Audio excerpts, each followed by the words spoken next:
오늘 말씀하신 대로 김기춘, 조윤선 두 사람에 대한 영장실질심사가 있습니다. 헌법의 근간을 흔든 문학의 블랙리스트 작성 혐의죠. 영장실질심사가 오늘 있습니다. 예, 오전 10시에 서울중앙지법입니다. 예. 특검은 두 사람이 관련 증거를 인멸한 혐의까지 확인을 했죠. 예. 두 사람 국회 청문회에서 블랙리스트 존재 자체를 부인했는데 오프닝 때 예고하신 대로 특검 조사 과정에서 반전이 좀 있었던 것 같습니다. 그렇죠. 예, 이 문제 바로 이어서 알아보겠습니다. 권민철 기자 수고하셨습니다. 고맙습니다. 의원님, 직원들이 특검에 가서 지금도 블랙리스트가 없다고 생각하냐고 물어봤습니다. 의원님, 저는 그렇게 생각하지 않습니다. 언론에 조윤선 중에 블랙리스트가 존재하는 게 맞아요, 안 맞아요? Yes, no? 그런 명단은 있었던 것으로 판단이 되고 있습니다. 여러분 이 장면 기억하십니까? 청문회에서 블랙리스트에 대해서 추궁을 하자 조윤선 장관 그런 게 있었다는 건 안다. 이렇게 얘기를 했죠. 하지만 그건 최순실 게이트가 터진 뒤에 그러니까 블랙리스트 실물이 나오고 나서 온 국민이 다 알게 됐을 때서야 나도 안 거다. 여기까지 얘기한 겁니다. 그러니까 끝끝내 나는 블랙리스트 작성과는 아무런 관련이 없다라고 부인을 해온 거죠. 그런데 놀랍게도 특검에서 자백을 했답니다. 김기춘 전 비서실장의 지시로 블랙리스트를 작성했다. 이렇게요. 예, 오늘 아침 CBS의 단독 보도입니다. CBS 특별취재팀 김현지 기자 연결을 해보죠. 김현지 기자 나와 있습니까? 네, 나와 있습니다. 그러니까 이게 지금 주변인 진술이 아니라 조윤선 장관 본인의 진술을 특검이 확보한 겁니까? 네, 그렇습니다. 이 특검팀이 조윤선 장관으로부터 자백에 가까운 진술을 받아낸 걸로 취재 결과 확인이 됐습니다. 뭐라고 한 거예요? 그러니까 청와대 정무수석 시절에 김기춘 비서실장이 블랙리스트를 작성하라고 시켰고 예. 난 그래서 그 지시 따랐을 뿐이다. 이렇게 진술을 했다는 건데요. 예. 이 김기춘 실장 하면 다 아시다시피 청와대 2인자, 대통령의 그림자, 왕 실장, 이 별명만 해도 카리스마가 엄청납니다. 그렇죠. 나이 차이도 거의 아버지 뻘이거든요. 예. 이런 왕 실장이 시켰는데 내가 말 안 들을 수 있겠냐. 어쩔 수 없었다는 식으로 실토한 걸로 보입니다. 근데 그동안은 검찰 조사든 청문회든 언론과의 인터뷰에서든 완전히 모르쇠 아니었습니까? 예, 완전히 잡아댔죠. 본 적도 없고 그런 거 없었고 그렇죠. 무조건 모르쇠로 일관했습니다. 예. 그러다 지난 9일이죠. 청문회에서 국민의당 이용주 의원이 18번 질문 끝에 그런 게 있었던 것 같다면서 일부 인정하는 태도를 보였거든요. 있었던 것 같다라고 했지만 그것도 새해 들어서 알았다 그랬고 온 국민이 다 알았을 때 그때야 나도 알았다 이거 아니었습니까? 네, 그렇습니다. 예. 하지만 또 이 4일 전에 특검에 조윤선 장관이 출석했어요. 예. 이때도 기자들이 블랙리스트 있냐 아직도 모르냐 질문이 쏟아졌지만 조 장관은 다시 예전처럼 부인하는 태도를 보이다 딱 한마디 남겼습니다. 뭐라고요? 진실이 밝혀지길 바랍니다. 그리고 21시간 동안 조사받으면서 예. 결국 본인이 진실을 밝힌 셈이 됐습니다. 그렇게 되는 거군요. 아니 어떻게 모르쇠로 일관하던 정말 눈 하나 깜빡하지 않고 일관하던 조윤선 장관의 입이 풀린 걸까요? 이 조윤선 하면 여대생이 닮고 싶은 워너비 우먼 이런 데에 늘 꼽혔던 인물이에요. 예. 스펙 화려합니다. 서울대 외교학과 나와서 콜롬비아 로스쿨에 사시도 붙고요. 국내 최대 로펌 변호사를 하다가 한나라당 대변인도 했어요. 그렇죠. 이 중에 하나 하기도 힘든데 다 했습니다. 외모도 훌륭하고 또 남편은 스타 변호사고요. 예. 박근혜 정권에서도 여가부 장관하고 정무수석에 지금 문체부 장관입니다. 예. 이렇게 승승장구하면서 일명 박근혜 여자로 불렸죠. 그러다 지금 하루아침에 국정농단 핵심인 박근혜 대통령과 공범이 됐습니다. 그렇죠. 쇠고랑 찰 위기에 놓인 거죠. 아마 머릿속이 정말 복잡할 겁니다. 이런 신경이 결국 청문회에서 드러났는데 예. 이 이용주 장관의 집요한 질문 끝에 결국 인정을 한 거잖아요. 일부지만요. 예. 이게 결국 흔들린 거고 이걸 특검에서 또 절대 놓치지 않은 겁니다.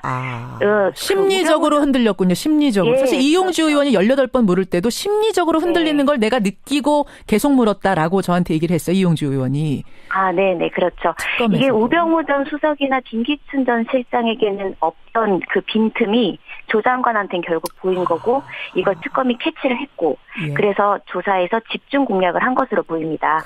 그렇군요. 본인의 명예나 자존심 또 가족 이 모든 게 한순간에 날아가 갈 것이라는 우려와 압박을 느껴서 예. 나는 시켜서 했을 뿐이다. 이제 이 책임을 모면하려는 그 카드로 김기춘 실장에게 공을 넘긴 게 아니냐 그런 분석입니다. 자, 그렇군요. 여러분, 조윤선 장관이 자백을 했답니다. 특검에서 자백을 했답니다. 김기춘이 시켜서 나는 블랙리스트를 작성한 것뿐이다. 이렇게 이 사실을 오늘 아침에 단독 보도한 김현지 기자 먼저 연결해봤습니다. 김현지 기자 수고하셨습니다. 네, 감사합니다. 예, CBS 특별취재팀 김현지 기자의 보도에 이어서 이 블랙리스트의 존재를 세상에 처음 알린 분이 있죠. 더불어민주당 도종환 의원 연결해보겠습니다. 도 의원님 안녕하세요. 네, 안녕하세요. 이 뉴스 오늘 아침 보도 들으셨죠? 조윤선 장관 김기춘이 지시하고 내가 만들었다라고 특검에서 시인을 했답니다. 네. 어떻게 들으셨어요? 당연히 자백을 먼저 했어야 되는데 그리고 온 국민이 다 알고 있는데 본인만 아니라고 부인하다가 이제라도 자백을 하고 시인을 해서 예. 다행입니다. 그러게요. 다행입니다. 참 이 진실 이거 하나 밝히자고 얼마나 우리가 기다리고 얼마나 애썼습니까? 그렇습니다. 이미 뭐 전직 김정덕 장관, 예. 정관주 차관 많은 사람이 구속돼 있고요. 예. 또 전직 차관들 줄줄이 불려가 수사 받았고 실장들 핸드폰 다 압수 당했고 예. 또 문안부도 2번이나 압수 당하는 과정이 있었고 특검이 이미 조사 시작하기 전부터 배회비 문건을 비롯한 많은 증거들을 확보하고 있었습니다. 그런데도 저도 빨리 수사를 받았으면 좋겠어요라든가 뭐 예. 이런 말들 하면서 전혀 관계가 없는 것처럼 모르는 것처럼 말을 그렇죠. 해왔는데 참 연기 잘해요. 예. 네, 37번 국회에서도 위증을 했어요. 그러면서 전혀 뭐 겉으로는 모르는 것처럼 그렇게 말을 해왔지 않습니까? 그럼요. 예. 정무수석실에서 작성한 정무 리스트가 있었는데도 예. 그거를 보여주면서 이거 정무수석실에 재직할 동안 만들어진 리스트 아니냐고 말을 해도 예. 아니 모릅니다. 저는 뭐 본 적도 없습니다. 이렇게 말을 해왔죠. 연기 대상감이었습니다. 지금 생각해보면 네. 소름 끼칠 정도인데 그렇습니다. 김기춘 실장의 지시로 내가 만들었다라는 이 특검에서 한 진술 결국은 이렇게 되면은 어떤 걸 의미하는 겁니까? 김기춘이 시켜서 내가 했다. 이 발언은. 이거는 정권 최상층부 차원에서 이 나라 문화예술인들을 탄압하기 위한 광범위하고 조직적인 작업이 진행되었다는 뜻이고요. 예. 김기춘 실장이 관여됐다고 하는 것은 예. 국정원이 관여됐다는 의미이고요. 국정원이 관여됐다는 의미라고요? 네. 왜 그게 그렇게 연결이 됩니까? 유신 시대의 공안 통치 방식에 익숙한 사람이에요. 그러니까 일을 할 때 예. 국정원을 동원해서 일을 한다는 뜻이고요. 또 조윤선 장관이 이 지시를 받아서 블랙리스트 작성을 했다는 것은 청와대가 동원됐다는 뜻 아닙니까? 그렇죠. 국정원과 청와대가 문화 공안 통치를 직접적으로 나서서 했다는 뜻입니다. 그렇게 그러면 김기춘의 윗선은 존재하는가? 존재한다면 누군가 이제 그 부분의 수사의 초점이 옮겨질 텐데 어떻게 보세요? 네. 당연히 박 대통령 개입으로 연결된다고 봅니다. 유진용 전 장관도 지난번에 그렇게 말했지 않습니까? 면담을 요구해서 이러시면 안 됩니다. 라고 말을 한 적이 있다. 2번이나. 예. 그렇게 말을 했고요. 또 박 대통령이 세월호 관련해서는 아주 신경질적인 반응을 이제 보였고 예. 또 최순실도 알레르기 반응을 보였고 예. 금요일엔 돌아오렴 이런 책들, 눈먼 자들의 국가 이런 책들을 낸 창비나 문학동네에 대해서 제재와 관련된 발언을 한 것 이런 것들이 증언이 있기 때문에 예. 박 대통령이 연결된 것이다 이렇게 보게 되겠습니다. 김기춘의 지시였다라는 것까지는 이제 자백이 나왔고 결국은 그 윗선까지 연결되는 거 아니냐라는 도종환 의원의 생각. 그러면 결국 이 블랙리스트도 최순실까지 연결된다고도 보세요? 최순실보다는 저는 이제 박 대통령이 직접 알고 있었던 사실이고 이 문제와 관련해서 반대파도 포용해야 됩니다라고 이야기하면서 이 문제와 관련된 의견을 듣기도 하고 또 어떤 때는 알았다고 했고 어떤 때는 침묵으로 방조한 사실이 있기 때문에 박 대통령이 연결된다고 저는 봅니다. 그렇게 보세요. 청취자 황은지 님이 지금 질문 주셨는데 진짜 궁금한 건 그럼 김기춘 실장은 이른바 독박을 쓸까? 아니면 조윤선처럼 또 그 윗선을 볼까? 이렇게 질문 주셨어요. 결국 김기춘 실장이 자기 손에서 다 안고 갈 것이냐 아니면 박근혜 대통령까지 끌고 갈 것이냐 어떻게 보세요? 김기춘의 맹목적인 충성도나 지금까지 한 행태로 보면 뭐 박 대통령까지 연결시키지 않고 이렇게 많은 증거를 들이대면 제 책임이다라고 할 거로 짐작이 됩니다만 예. 그것도 부인할 가능성도 있습니다. 나는 모른다. 난 또 모른다. 예. 그런 조윤선 장관이 또 거짓말하는 예. 거다. 네, 그렇게 말할 가능성도 배제할 수 없다고 봅니다. 그렇군요. 예. 어쨌든 특검에서 이제 조윤선 장관이 이미 이렇게 자백을 했고 김기춘, 조윤선 두 사람에 대한 영장실질심사가 오늘 있습니다. 이재용 부회장처럼 또 기각되지는 않겠네요. 이 정도 나왔으면. 기각되어서는 안 되고요. 직권남용의 명백한 물증들이 있고 수많은 사람들이 증언이 있고 그 지시를 받아서 일을 행한 사람들이 있고 또 조윤선 장관까지도 김기춘 실장의 지시였다고 말을 하고 있기 때문에 예. 법적 책임을 지는 건 당연하다고 봅니다. 당연하다고. 국회 위증죄도 여기 추가되겠는데요. 위증을 워낙 많이 해서. 당연합니다. 위증죄로 이미 이제 고발이 된 상태이고 또 김기춘 실장이 청문회 나와가지고서 예. 모릅니다 연속으로 답변했지만 예. 이 모든 책임을 다 져야 된다고 생각합니다. 직권남용, 권리행사 방해죄, 예. 창작의 자유, 표현의 자유를 침해한 헌법 위반의 죄들을 다 책임져야 된다고 생각합니다. 예. 지금 청취자 한 분이 질문 주셨어요. 마지막 질문으로 이걸로 하겠습니다.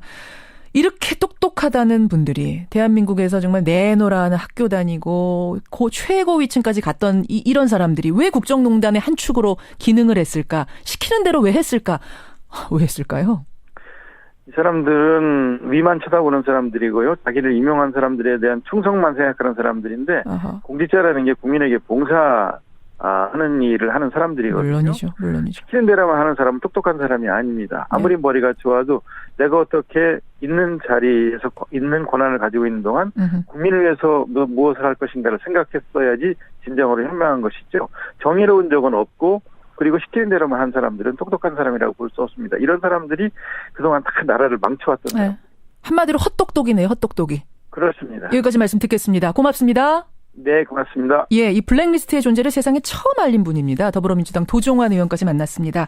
다시 한번 말씀드립니다. 조윤선 장관이 특검에서 김기춘 실장의 지시로 블랙리스트를 작성했다라는 사실을 인정했다는 특검발 오늘 CBS 단독 보도 전해드렸습니다.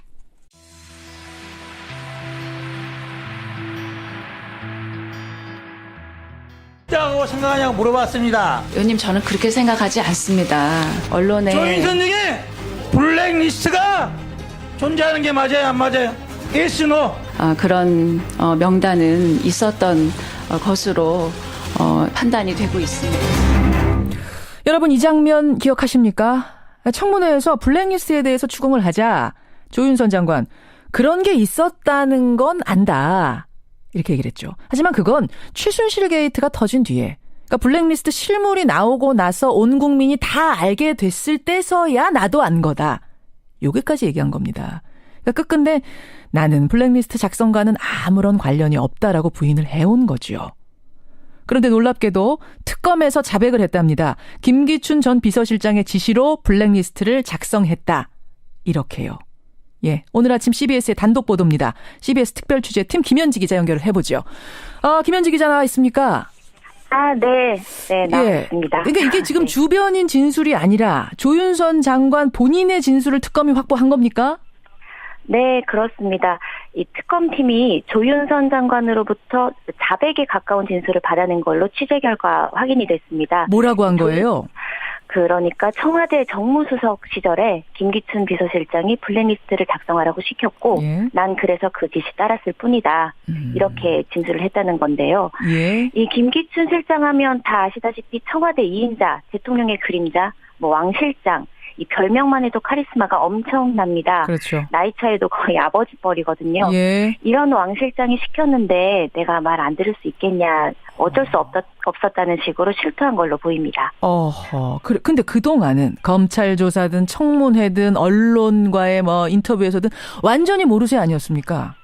예, 뭐 완전히 잡아뗐죠. 본 적도 없고 그런 거 없었고 그렇죠. 무조건 모르쇠로 일관했습니다. 예. 그러다 지난 9일이죠. 청문회에서 국민의당 이용주 의원이 18번 질문 끝에 뭐 그런 게 있었던 것 같다면서 일부 인정하는 태도를 아니 보였거든요. 있었던 것 같다라고 했지만 그것도 새해 들어서 알았다 그랬고 온 국민이 다 알았을 때 그때야 나도 알았다 이거 아니었습니까? 네, 그렇습니다. 예. 하지만 또 이 사흘 전에 특검에 조윤선 장관이 출석했어요. 예. 이때도 기자들이 블랙리스트 있냐 아직도 모르냐 질문이 쏟아졌지만 조 장관은 다시 예전처럼 부인하는 태도를 보이다 딱 한마디 남겼습니다. 뭐라고요? 진실이 밝혀지길 바랍니다.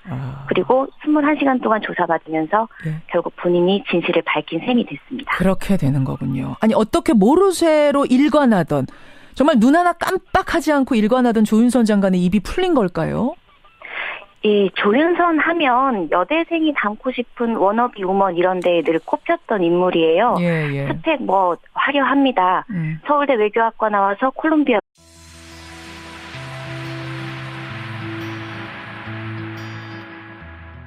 오늘 말씀하신 대로 김기춘, 조윤선 두 사람에 대한 영장 실질 심사가 있습니다. 헌법의 근간을 흔든 문학의 블랙리스트 작성 혐의죠. 영장 실질 심사가 오늘 있습니다. 예, 오전 10시에 서울중앙지법입니다. 예. 특검은 두 사람이 관련 증거를 인멸한 혐의까지 확인을 했죠. 예. 두 사람 국회 청문회에서 블랙리스트 존재 자체를 부인했는데 오프닝 때 예고하신 대로 특검 조사 과정에서 반전이 좀 있었던 것 같습니다. 그렇죠. 예, 이 문제 바로 이어서 알아보겠습니다. 권민철 기자 수고하셨습니다. 고맙습니다.